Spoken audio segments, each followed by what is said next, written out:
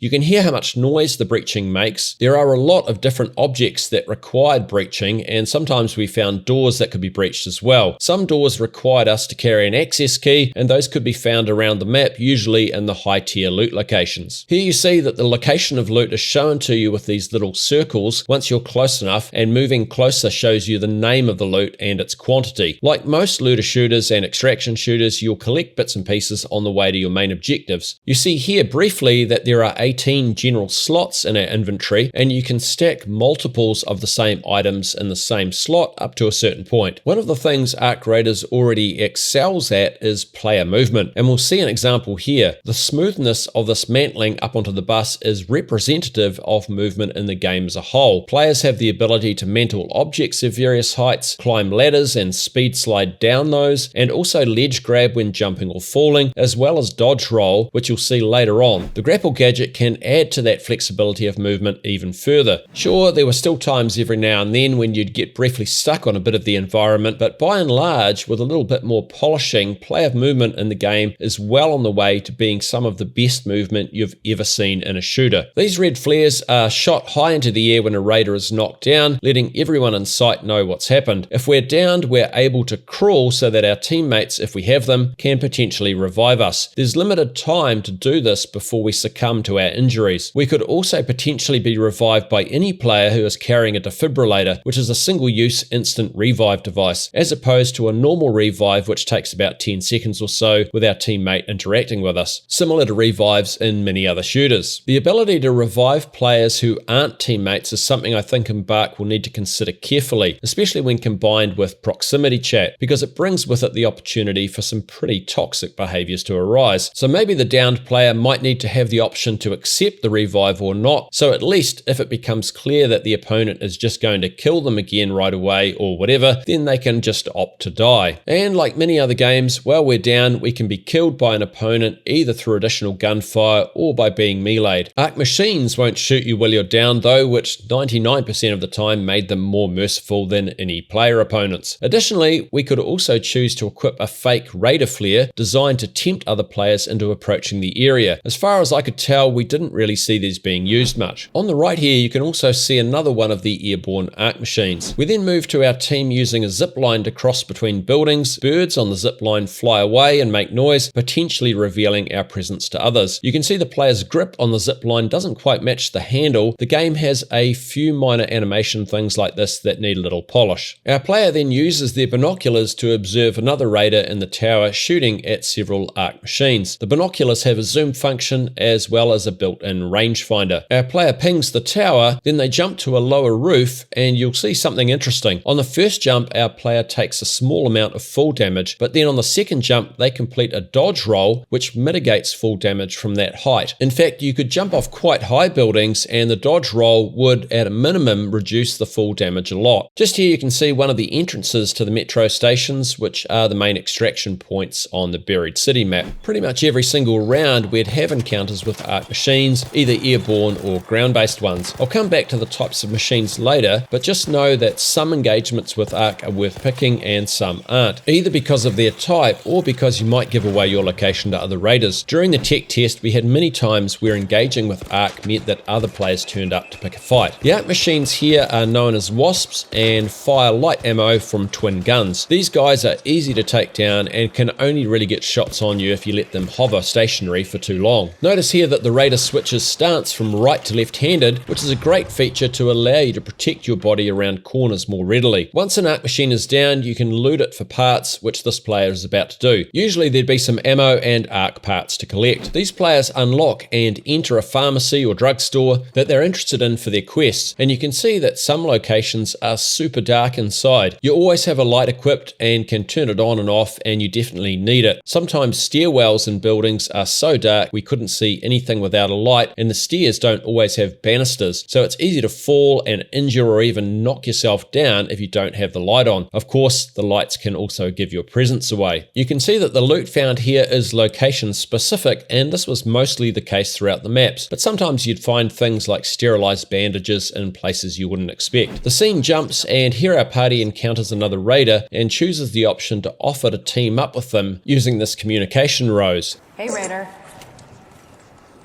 Don't shoot, I'm a friend. You wanna split the loot? And the other raider does the same by saying don't shoot. This type of interaction in the playtest was relatively rare, but did happen from time to time. Most players would shoot on sight, and I'll come back to that side of things in part 2 of this video.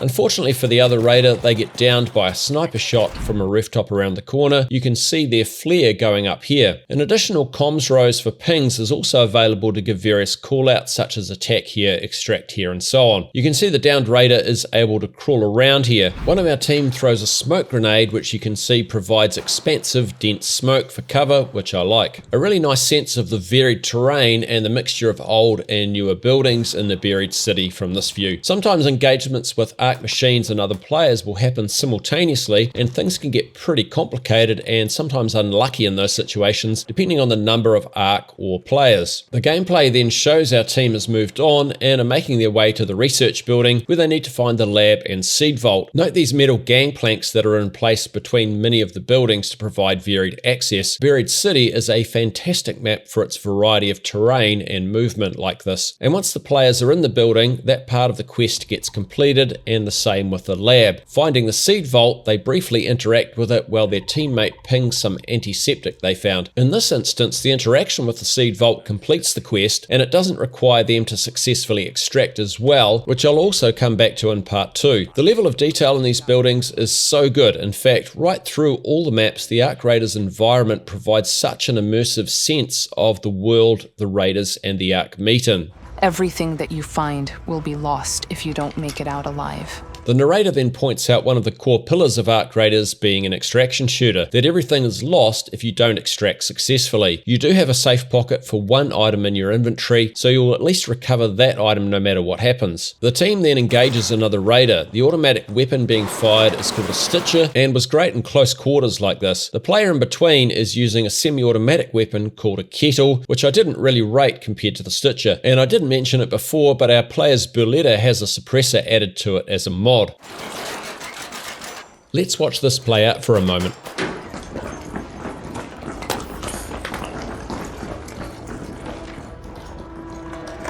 Raider, contact. Our team chases the other raider into a nearby parking building where an intense firefight is about to break out between our team and the other raider and their teammate.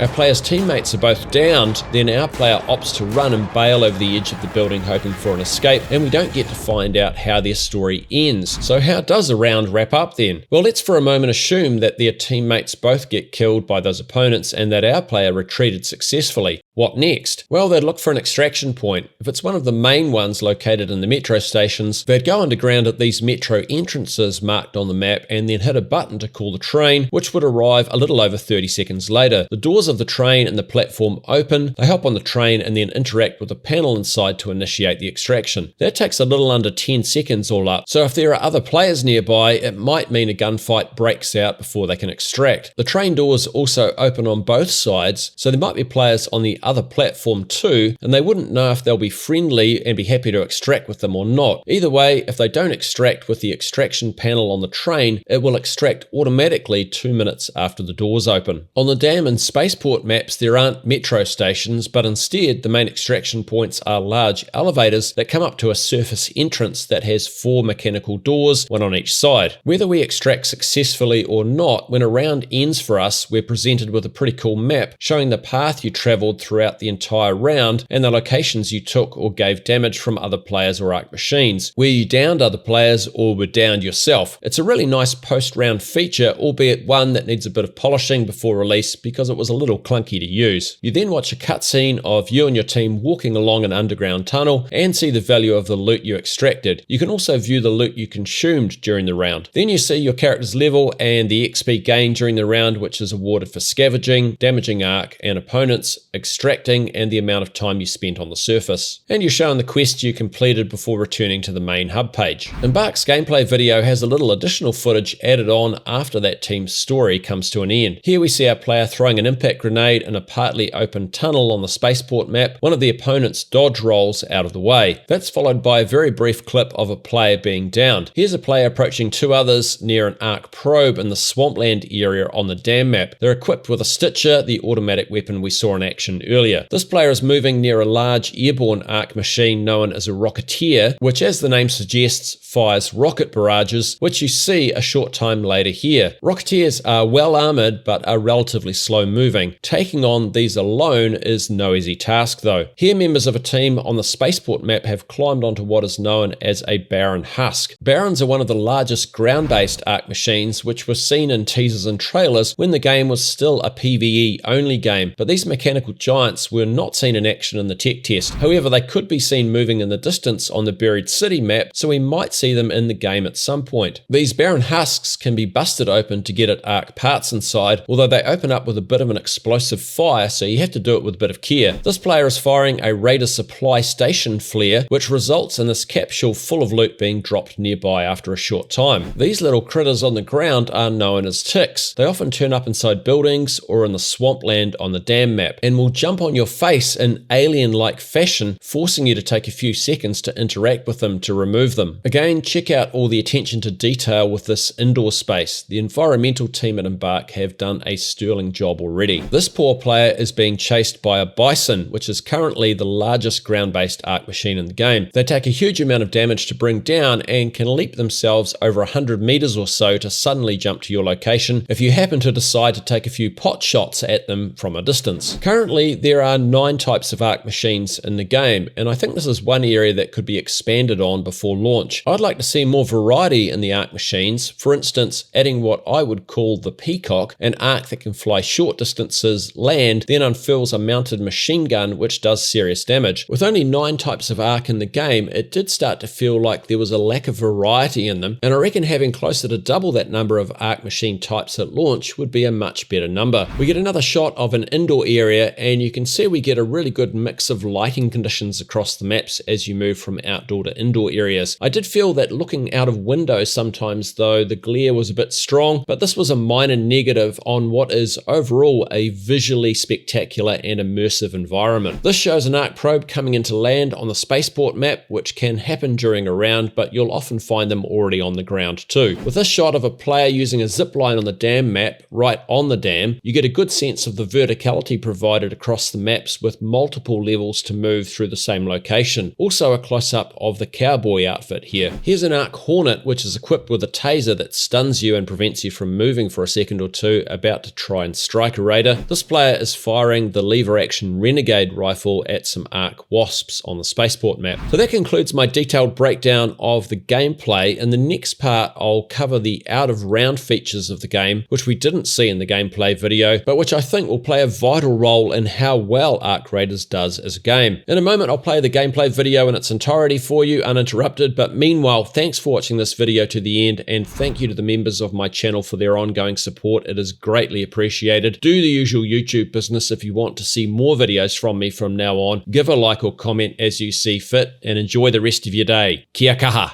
Stay strong. Arc Raiders is a multiplayer extraction adventure set in a distant future here on Earth.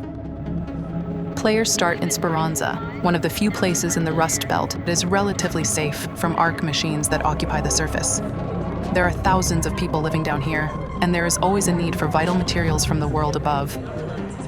The Raiders are the ones who put themselves at risk, both from Arc as well as other rival Raiders, for a price. It is from here that players can reach different parts of the Rust Belt through a network of repurposed tunnels.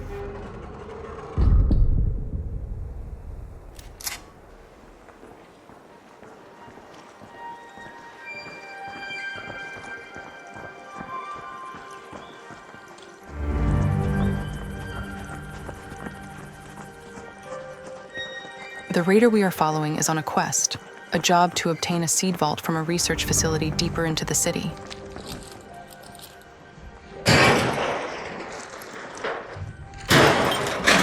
The others in the squad are after medical supplies, some rare parts, and their best lead is a pharmacy nearby. I found some chemicals.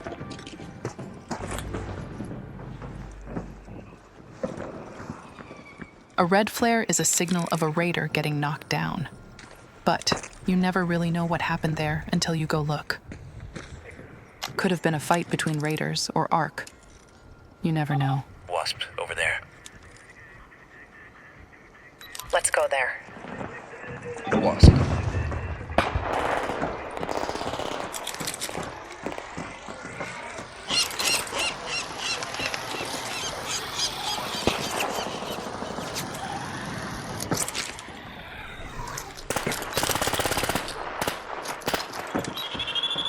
Let's go to that tower.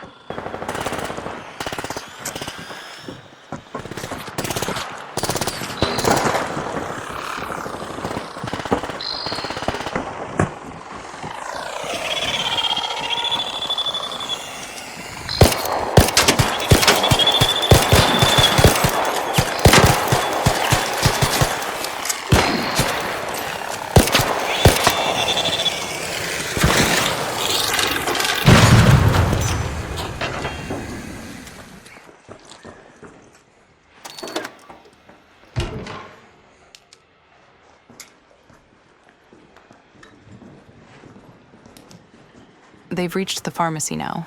Let's get over there. It looks like they are probably the And first subject ones here. here. But you can never be sure, so it is wise to double-check your corners. Hey, Raider. Don't shoot, I'm a friend. You wanna split the loot? Attack the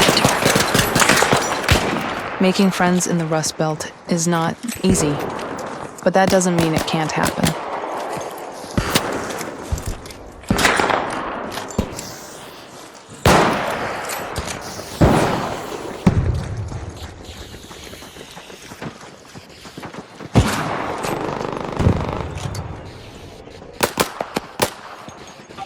Wasp, up there.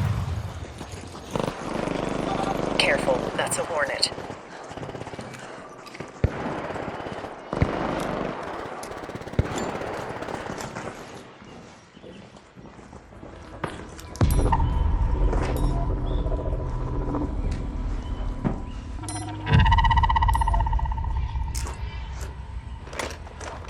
Found an antiseptic. This is it.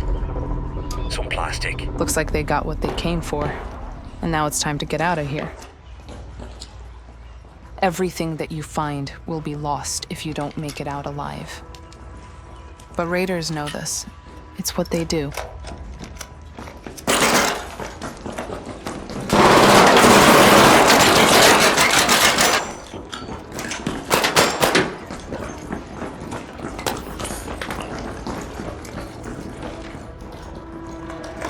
Raider, contact.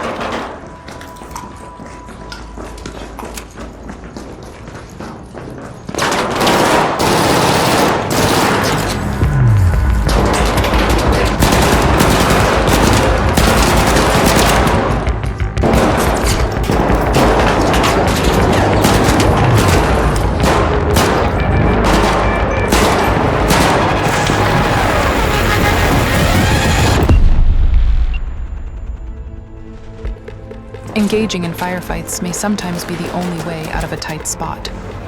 Other times, being cautious and staying out of sight is the better option to make it out. For raiders hoping to thrive, the Rust Belt is filled with opportunities and secrets. If you know where to look.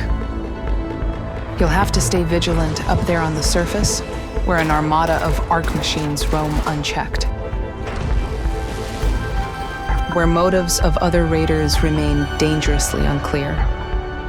You'll need to be resourceful, work with what you have, and sometimes make plans on the fly.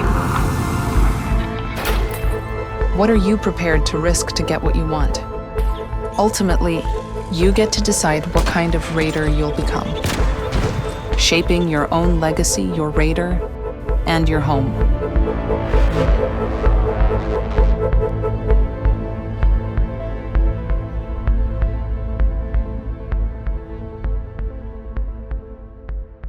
Everybody knows the world ain't right. Down on your knees, get up and fight.